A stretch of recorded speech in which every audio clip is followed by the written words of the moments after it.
बिस्मिल्लाहिर्रहमानिर्रहीम। अस्सलाम वालेकुम डियर स्टूडेंट्स, उम्मीद है कि आप सब खैरियत से होंगे। My name is Adeel Mehboob, I am lecturer of computer science. आज की इस वीडियो में हमने OSI मॉडल डिस्कस करना है। चैप्टर नंबर 2 का ये लास्ट टॉपिक है और बहुत इंपॉर्टेंट टॉपिक है।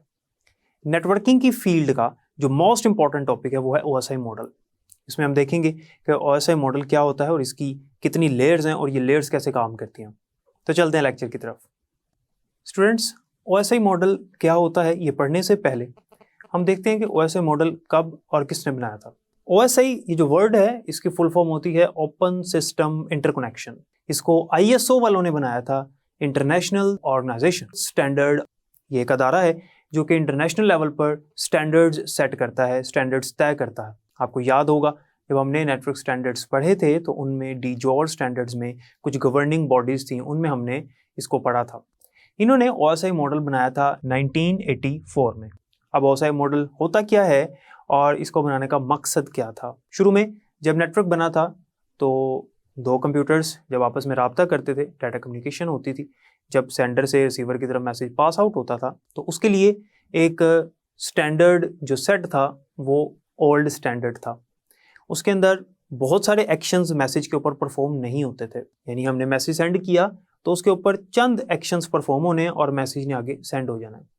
लेकिन with the passage of time जब हमारे पास डाटा डिफरेंट टाइप्स का आ गया, लाइक ऑडियो डाटा आ गया, वीडियो डाटा आ गया, डाटा की डिफरेंट टाइप्स आ गई, तो डाटा के ऊपर डिफरेंट ऑपरेशंस परफॉर्म करना भी जरूरी हो गए। तो ISO वालों ने 1984 में OSI एक मॉडल तैयार कर दिया कि जब भी दो कंप्यूटर्स आपस में टॉक करेंगे, जब भी दो कंप्यूटर्स आपस में कम्युनिकेशन करेंगे नेटवर्क में, तो इस कम्युनिकेशन को किस तरह से पॉसिबल बनाया जाएगा, मैसेज को सेंडर से रिसीवर की तरफ कैसे भेजा जाएगा। इवन कि अगर उन कंप्यूटर्स का आर्किटेक्चर डिफरेंट ही क्यों ना हो, लेकिन वो आपस में मैसेजेस को एक्सचेंज कर सकेंगे। आर्किटेक्चर से मुराद होता है कंप्यूटर का स्ट्रक्चर, क्योंकि दुनिया में डिफरेंट टाइप्स के कंप्यूटर्स मौजूद हैं और नेटवर्क में डिफरेंट टाइप्स के कंप्यूटर्स होते हैं। तो एक कंप्यूटर अगर दूसरे को मैसेज भेज रहा है और दोनों का आर्किटेक्चर डिफरेंट है, इस सूरत हाल में भी मैसेज जो है वो सेंड हो सकता है। यही तो हमारा OSI मॉडल है जो कि ये डिटरमिन करता है कि किस तरह से मैसेज को सेंड करना है। OSI मॉडल में 7 लेयर्स काम करती हैं। अब ये लेयर्स क्या हैं, लेयर्स से मुराद क्या है? बहुत ही आसान वर्डिंग में अगर मैं आपको समझाऊं तो वो ये है कि ये जो लेयर्स हैं इनका मतलब है ये स्टेप्स हैं। देखें, इस चीज़ को समझिएगा ज़रा। जब हम मैसेज सेंड करते हैं, जब एक सेंडर कंप्यूटर मैसेज सेंड करता है तो हमें क्या लगता है कि हमने मैसेज सेंड किया और वो आगे सेंड हो गया। इतना सिंपल नहीं होता। जब हम मैसेज सेंड करते हैं तो उसके ऊपर कुछ ऑपरेशंस, कुछ एक्शंस परफॉर्म होते हैं, फिर जाके वो हमारे कंप्यूटर से या मोबाइल से बाहर निकलता है, फिर वो रिसीवर कंप्यूटर तक पहुंचता है। जब वो रिसीवर कंप्यूटर तक पहुंचता है तो वहां पे दोबारा उसके ऊपर कुछ एक्शंस, कुछ ऑपरेशंस परफॉर्म होते हैं, फिर वो कंप्यूटर के अंदर एंटर होता है और फिर वो नजर आता है रिसीवर को और फिर वो उसको यूज करता है मैसेज को। तो ये जो ऑपरेशंस परफॉर्म हो रहे हैं सेंडर कंप्यूटर पे और रिसीवर कंप्यूटर पे, ये स्टेप्स हैं, ये step by step operations perform होते हैं, फिर जाके हमारा मैसेज आगे ट्रांसमिट होता है। इन स्टेप्स को असल में लेयर्स का नाम दिया हुआ है और ये जो लेयर्स हैं ये OSI मॉडल की लेयर्स हैं। OSI मॉडल जो इन्होंने बनाया ये एक प्रोसेस है जिसके तहत हमारा मैसेज एक जगह से दूसरी जगह सेंड होता है। OSI मॉडल को फॉलो करते हुए हमारा कंप्यूटर डिसाइड कर लेता है कि मैसेज को किस तरह से सेंड करना है, क्योंकि OSI मॉडल में कुछ स्टैंडर्ड्स तय हुए हैं, उन्हीं स्टैंडर्ड्स को फॉलो किया जाता है। OSI मॉडल में जो हमारे पास अपर लेयर्स होती हैं, जो शुरू में काम कर रही होती हैं, शुरू की जो 3 लेयर्स होती हैं, वो इस बारे में डिसाइड करती हैं, इस बारे में प्रोसेस करती हैं कि मैसेज को हमारे एप्लीकेशन प्रोग्राम के साथ किस तरह से कनेक्टिविटी देनी है और नेटवर्क के साथ कैसे कनेक्टिविटी देनी है। यानी जो मैसेज है हमारा और जो हमारा एप्लीकेशन प्रोग्राम है, एप्लीकेशन प्रोग्राम क्या होता है, जिसके ज़रिए से हम मैसेज भेज रहे हैं। फॉर एग्जांपल अगर हम व्हाट्सएप से मैसेज भेज रहे हैं तो व्हाट्सएप हमारा एप्लीकेशन प्रोग्राम है। अगर हम मोबाइल की एप्लीकेशन यूज़ करें मैसेज सेंड करने वाली, जो मोबाइल के अंदर पहले से मैसेज की ऐप होती है, तो वो हमारा एप्लीकेशन प्रोग्राम है। अगर इंस्टाग्राम से भेज रहे हैं तो वो एप्लीकेशन प्रोग्राम है। सो व्हाटएवर जो भी एप्लीकेशन प्रोग्राम है आपका, जो भी आपकी एप्लीकेशन चल रही है मोबाइल में या कंप्यूटर में, उस एप्लीकेशन प्रोग्राम का मैसेज के साथ और फिर उस मैसेज का नेटवर्क के साथ कैसे ताल्लुक कायम करना। तो ये हमारी जो एप्लीकेशन और नेटवर्क है इसके साथ और हमारे मैसेज के साथ इन अपर लेयर्स का कंसर्न होता है। जबकि जो लोअर लेयर्स होती हैं, जो एंड वाली लेयर्स होती हैं, इनका ये कंसर्न होता है कि नेटवर्क के जरिए जब मैसेज सेंड करना है तो वो मैसेज जो है वो फिजिकल मीडियम के थ्रू कैसे ट्रांसमिट होगा, मैसेज जो है वो किस तरह से ट्रांसमिट होगा सेंडर से रिसीवर की तरफ। तो जो अपर लेयर्स थी उनका काम था मैसेज और हमारे एप्लीकेशन प्रोग्राम और नेटवर्क का, वो उनके साथ डील कर रही हैं। और जो लोअर लेयर्स हैं उनका काम है कि मैसेज किस तरह से आगे मीडियम के ऊपर पास आउट होगा और किस तरह से ट्रांसमिट होगा। अब इनकी तरतीब आपने याद रखनी है क्योंकि ये एक सीक्वेंस में है और ये स्टेप बाय स्टेप होता है काम सारा। जब भी सेंडर कंप्यूटर से हम मैसेज सेंड करते हैं तो सेंडर कंप्यूटर जो होता है उसके ऊपर जो तरतीब है वो मैं आपको बताने लगा हूँ।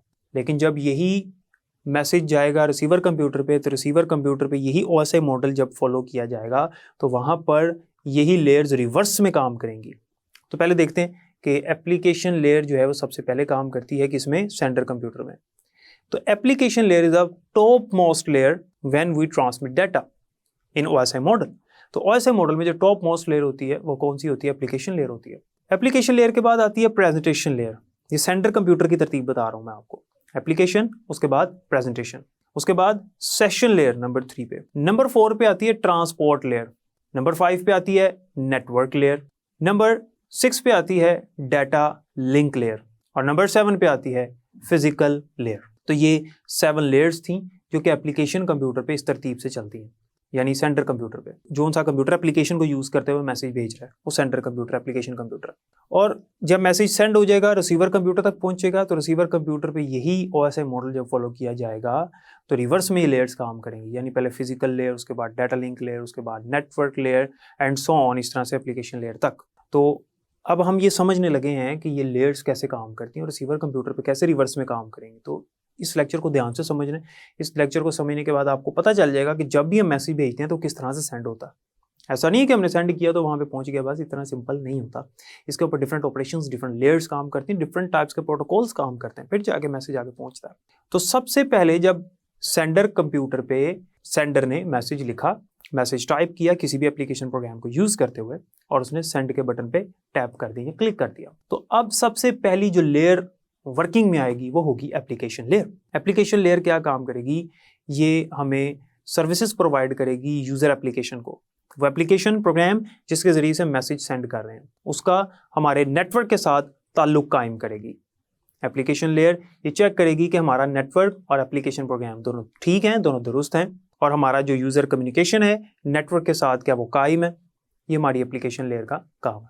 एप्लीकेशन लेयर पे डिफरेंट प्रोटोकॉल्स चल रहे होते हैं। अब प्रोटोकॉल्स आपको याद होंगे, हमने पढ़ा था कि set of rules for sending end receiving data over the network is called protocol. तो एप्लीकेशन लेयर पे डिफरेंट प्रोटोकॉल्स चल रहे होते हैं जिनमें हमारे पास FTP होता है, HTTP होता है, HTTPS होता है और SMTP होता है। ये डिफरेंट प्रोटोकॉल्स हैं।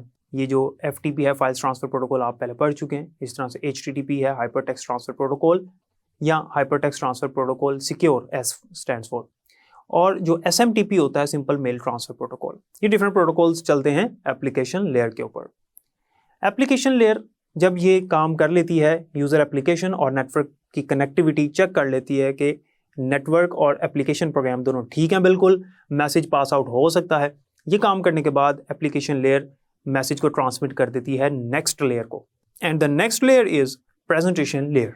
प्रेजेंटेशन लेयर जो है ये 4 काम करती है। ये चारों काम आपने बड़ी ध्यान से समझने हैं। प्रेजेंटेशन लेयर एप्लीकेशन लेयर से मैसेज को रिसीव करने के बाद इसके ऊपर 4 काम करती है। देखिए मैसेज जो है वो किसी भी फॉर्म में हो सकता है, जैसे हमने पढ़ा था कि message can be in the form of audio, video, document और इमेज फाइल। तो कोई भी मैसेज है, इवन कि हमने टेक्स्ट ही क्यों ना लिखा हो, हेलो लिख के भेज रहे हो हम, तो ये जो हेलो है, ये जो भी मैसेज है, इसने सबसे पहला जिसके ऊपर काम होना है, जो प्रेजेंटेशन लेयर ने करना है, दैट इज कोड कन्वर्जन। उसके बाद डाटा ट्रांसलेशन, फिर इनक्रिप्शन और फिर लास्ट पे कंप्रेशन। ये 4 काम किए जाते हैं प्रेजेंटेशन लेयर में हमारे मैसेज के ऊपर। तो ये थी हमारे पास प्रेजेंटेशन लेयर। प्रेजेंटेशन लेयर के बाद जो नेक्स्ट लेयर काम करती है that is session layer. Session layer का ये काम होता है कि 2 डिवाइसेस के दरमियान में टाइम पीरियड और सेशन एस्टैब्लिश कर देना। जब सेंडर और रिसीवर आपस में राब्ता करते हैं तो सेशन लेयर सेशन एस्टैब्लिश करती है, यानी टाइम पीरियड कितनी देर तक ये आपस में कनेक्शन कायम कर सकेंगे और कनेक्शन कितना रिलायबल होगा, आपस में कितनी देर तक ये टॉक कर सकेंगे और कितनी देर बाद इनका कनेक्शन टर्मिनेट कर देना है, इनका कनेक्शन कट कर देना है, फिर दोबारा से इनको सेशन क्रिएट करना पड़ेगा, यानी दोबारा इनको रब्ता करना पड़ेगा। फॉर एग्जांपल अगर हम किसी को कॉल करते हैं तो एक सेशन एस्टैब्लिश हो जाता है और एक स्पेसिफिक पीरियड ऑफ टाइम के बाद वो कॉल कट जाती है, हमें फिर दोबारा मिलानी पड़ती है, यानी नया सेशन फिर क्रिएट करना पड़ता है। ये चीज़ें कौन डिसाइड कर रहा है? Session layer. तो सेशन लेयर सेशन एस्टैब्लिश करती है बिटवीन टू डिवाइसेस, के दो डिवाइसेस आपस में how they talk to each other, और कब इनका जो सेशन है वो टर्मिनेट कर देना, यानी मुनक़ता कर देना। उसके बाद आती है ट्रांसपोर्ट लेयर। ट्रांसपोर्ट लेयर हमारे सेशन लेयर से मैसेज को लेने के बाद ट्रांसपोर्ट लेयर ने क्या किया, हमारे मैसेज को चंक्स में डिवाइड कर दिया, जिसे सेगमेंट्स भी कहते हैं। मैसेज के पार्ट्स हो जाते हैं। अगर हम मैसेज किसी को भेजें जिसमें इमेज भी है, ऑडियो भी है, और मतलब हमने कोई फाइल अटैच की है, जैसे ईमेल के अंदर हम अटैचमेंट कर देते हैं, तो उसके सेगमेंट्स बन जाएंगे। ये काम होता है ट्रांसपोर्ट लेयर का। इसके अलावा एरर हैंडलिंग भी करती है ट्रांसपोर्ट लेयर, अगर कोई एरर वगैरह है तो उसको भी हैंडल करती है। नेक्स्ट हमारे पास नेटवर्क लेयर आती है। अब नेटवर्क लेयर क्या क्या काम करती है? नेटवर्क लेयर जो है वो सेगमेंट्स को भी मजीद डिवाइड कर देती है पार्ट्स में, टुकड़ों में, जिनको हम कहते हैं डाटा पैकेट्स। हमारा जो मैसेज है वो एज इट इज़, अगर लेंथी मैसेज है तो वो एज इट इज़ सेंड नहीं होता, उसके पार्ट्स हो जाते हैं, जिनको हम क्या कहते हैं? डाटा पैकेट्स, या सिंपली पैकेट्स भी कहते हैं। इन पैकेट्स को नेटवर्क लेयर जो है वो एड्रेसेस भी लगाती है कि पैकेट नंबर 1 है, 2 है, 3 या 4। फॉर एग्जाम्पल एक मैसेज लिखा हुआ है एक पैराग्राफ का, उस मैसेज के 5 पार्ट्स हो गए, तो हर पार्ट को एड्रेस लगेगा। एड्रेस इस वजह से लगेगा ताकि जब रिसीवर कंप्यूटर पे पहुंचे, यही पैकेट्स पैकेट बाय पैकेट जब मैसेज पहुंचे, तो रिसीवर कंप्यूटर पे जो लेयर चल रही, यही नेटवर्क लेयर, वो इसको दोबारा से रीअसेंबल कर देगी। रीअसेंबल से क्या मुराद है? इसको दोबारा कंबाइन कर देगी एक सीक्वेंस में, तरतीब में। अगर एड्रेस नहीं लगा होगा तो हो सकता है वो पैकेट नंबर 2 पहले लगा दे, पैकेट नंबर 3 बाद में लगा दे, तो मैसेज जो लिखा हुआ था उसकी सेंस ही नहीं बनेगी। इसलिए उसको एक तरतीब में लगा दिया जाता है रिसीवर कंप्यूटर में, और वहाँ की जो नेटवर्क लेयर है वो ये काम करती है। यहाँ की नेटवर्क लेयर ने पैकेट्स बनाए, वहाँ की नेटवर्क लेयर ने क्या किया? उन पैकेट्स को असेंबल कर दिया, और उनको जब कंबाइन किया तो एक तरतीब से अकॉर्डिंग टू द एड्रेसेस कर दिया। और नेटवर्क लेयर एक और काम करती है, और वो ये है कि बेस्ट रूट तलाश करती है। बेस्ट रूट से मुराद है कि इन पैकेट्स को किस रूट से भेजना है। जिस तरह से हमारे यहाँ ट्रैफिक होती है, सड़कों पे गलियों में ट्रैफिक होती है, तो हम बेस्ट रूट देखते हैं जहाँ ट्रैफिक कम हो। इसी तरह से नेटवर्क लेयर भी ये देखती है। नेटवर्क ट्रैफिक कहते हैं इस चीज़ को, यानी जिस पॉइंट पे, जिस बूस्टर पे ज़्यादा सिग्नल्स हैं, या जिस लोकेशन पर सिग्नल्स ज़्यादा हैं, सिग्नल्स की तादाद ज़्यादा है, इसका मतलब है वहाँ पर नेटवर्क ट्रैफिक ज़्यादा है। और जहाँ नेटवर्क ट्रैफिक ज़्यादा होती है वहाँ पे सिग्नल्स का आपस में कोलाइड करने के चांसेस ज़्यादा होते हैं, मैसेज के ज़ाया होने के चांसेस होते हैं। तो नेटवर्क लेयर जो है वो बेस्ट रूट तलाश करती है कि कौन से रूट से मैसेज को आगे भेजना। और फिर जो है वो बेस्ट रूट तलाश करने के बाद ये जो इसे कहते हैं रूटिंग प्रोसेस, रूटिंग प्रोसेस का काम भी करती है नेटवर्क लेयर, बेस्ट रूट से हमारे पैकेट्स को भेजती है।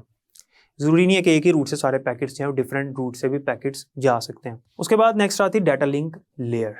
डाटा लिंक लेयर का जो ताल्लुक होता है वो हमारे नेटवर्क कार्ड के साथ होता है। हमारा जो नेटवर्क कार्ड है हमारे कंप्यूटर में लगा होता है, हमारी डाटा लिंक लेयर जो है वो उस कार्ड के साथ हमारे मैसेज का ताल्लुक बना देती है। क्योंकि जो कार्ड हमारे कंप्यूटर में लगा है, नेटवर्क कार्ड, उसी ने फिर आगे कन्वर्ट करना है मैसेज को, किसमें? एनालॉग सिग्नल्स में, ताकि हमारा जो मैसेज कंप्यूटर से बाहर निकल सके और सिग्नल्स में आगे ट्रैवल हो सके और रिसीवर तक पहुंच सके। क्योंकि अभी तो वो कंप्यूटर में 0-1 में, तो जब उसने बाहर निकलना तो उसने कन्वर्ट होना। तो डाटा लिंक लेयर जो है वो एक तो ये काम करती है। इसके अलावा एरर के जो नोटिफिकेशन होते हैं, एरर हैंडलिंग नोटिफिकेशन, उनको हैंडल करती है। हैंडल एरर नोटिफिकेशन, ये इसका काम है।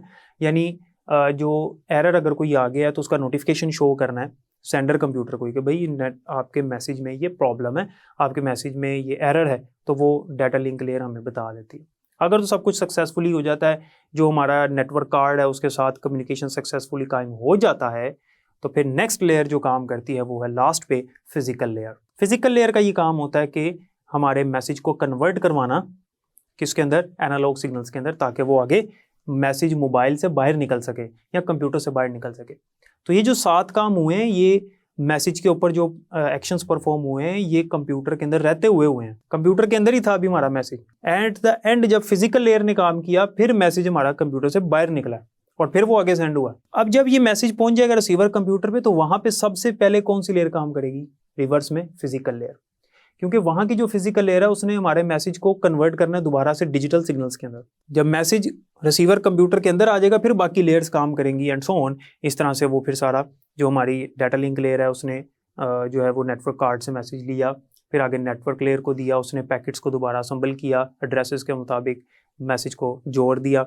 इसी तरह से फिर सेशन लेयर ने देखा, फिर जो हमारे पास ट्रांसपोर्ट लेयर थी, फिर सेशन लेयर, फिर प्रेजेंटेशन लेयर में इंक्रिप्शन से डिक्रिप्शन हो गई, और फिर एप्लीकेशन लेयर के पास जब गया तो एप्लीकेशन लेयर ने क्या किया, एप्लीकेशन लेयर ने उस मैसेज को हमारी एप्लीकेशन प्रोग्राम के साथ लिंक किया, तो साथ ही हमें नोटिफिकेशन आ जाएगा कि भाई आपको मैसेज आया, तो रिसीवर कंप्यूटर को फिर नोटिफिकेशन आएगा। इसका मतलब यह है कि मैसेज आने से पहले आधा सेकंड का टाइम होता है, जितने काम हुए आधे से भी आधे सेकंड का, नैनो सेकंड के अंदर ये सारे काम हो जाते हैं। एक टाइम था जब मैसेज आ जाता था कंप्यूटर के अंदर या मैसेज के अंदर तो 3-4 सेकंड लग जाते थे ये OSI मॉडल वाली 7 लेयर्स चलने में, लेकिन अब बहुत जल्दी हो जाता है, हमें पता ही नहीं चलता। तो फिर जाके जब उसको नोटिफिकेशन रिसीव होगा तो वो कहेगा अभी अभी मैसेज आया, तो उस मैसेज को देख लेगा क्योंकि वो दोबारा से कन्वर्ट हो चुका है वापस अपनी असली हालत में। तो ये था OSI मॉडल और ये इस तरह से रिसीवर और सेंडर कंप्यूटर पे काम करता है।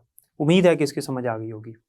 तो स्टूडेंट्स, जैसा कि आपने देखा कि OSI मॉडल क्या होता है और जब दो डिवाइसेस आपस में रब्ता करती हैं, यानी सेंडर और रिसीवर जब आपस में डाटा कम्युनिकेट करते हैं, तो किस तरह से मैसेज हमारा सेंडर से निकल के रिसीवर तक पहुंचता है और रिसीवर पे किस तरह से मैसेज रिसीव होता है।